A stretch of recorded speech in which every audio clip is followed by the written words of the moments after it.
UK का वाकया, एक भाई ट्रैवल पर गया, वालिद की तबीयत खराब थी, तो वापस आया, तो कुछ दिनों बाद वापस आया तो बड़े भाई वालिद साहब घर में नहीं थे, छोटा भाई था जो अपनी गेम्स में और अपने मोबाइल में और कंप्यूटर में, जो आज का एक नौजवान का स्टाइल है कि लगा रहता था।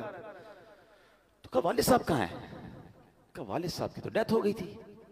तो कहा मुझे इन्फॉर्म क्यों नहीं किया? कहा आप बिजनेस ट्रिप पे थे। मैंने कहा क्या जरूरत है डिस्टर्ब करने की, फ्यूनरल करना था, उनका आखिरी रसूमात अदा करनी थी, मैंने कर दी। तो कहा तुमने कैसे आखिरी रसूमात अदा की? जनाजा किधर हुआ? कौन से कब्रिस्तान में दफनाया? तो कहा जनाजा भी करना होता है। मैं तो गूगल पे गया, सर्च किया कि फ्यूनरल कैसे होता है, किसी का डेथ हो जाए तो how what we have to do. तो गूगल ने मुझे 4-5 ऑप्शन दिए, मैंने सबसे सस्ता वाला जो ऑप्शन था उन पर कॉल किया, वो आए और अब्बू को ले गए, बस फिनिश। तो उसने कहा ये तुमने क्या किया? आपको पता है क्या हुआ उस मुसलमान वालिद के साथ? जब सर्च किया कि किस फ्यूनरल वाले को दिया है, तो जो सबसे सस्ता ऑप्शन था कि वो मैयतों को आग लगाया करते थे। उसने ये नहीं, उसको ये पता भी नहीं था कि जनाजा कुछ होता है, उसको ये नहीं पता था गुस्ले मैयत होता है, उसको ये नहीं पता था कि जनाब कब्रिस्तान में दफन किया जाता है। मैं मुसलमान घराने की आपको वाकया सुना रहा हूं जो मैंने खुद जाकर सुना है। अब मुझे बताओ, इस बच्चे का कसूर तो था, मगर क्या वालिद का कसूर नहीं था? इसका मतलब वालिद किसी जनाजे में बेटे को लेकर नहीं गया होगा। उस वालिद ने मौत और कब्रिस्तान के बारे में, तदफीन और गुस्ल के बारे में नहीं बताया होगा। हर चीज बच्चों को दिला दी, मगर ना सिखाया तो दीन ना सिखाया।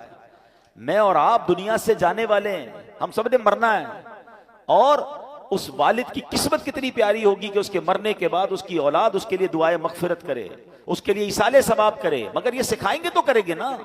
हमारे बच्चे तो जिंदगी में हमारे सामने नमाज नहीं पढ़ रहे, हमें टेंशन नहीं है, हैं? मैं सच बताऊं आपको, जिंदगी में कुछ कर सके या ना कर सके, अपने बच्चों को किसी तरह 5 वक्त का नमाजी बना जाइएगा।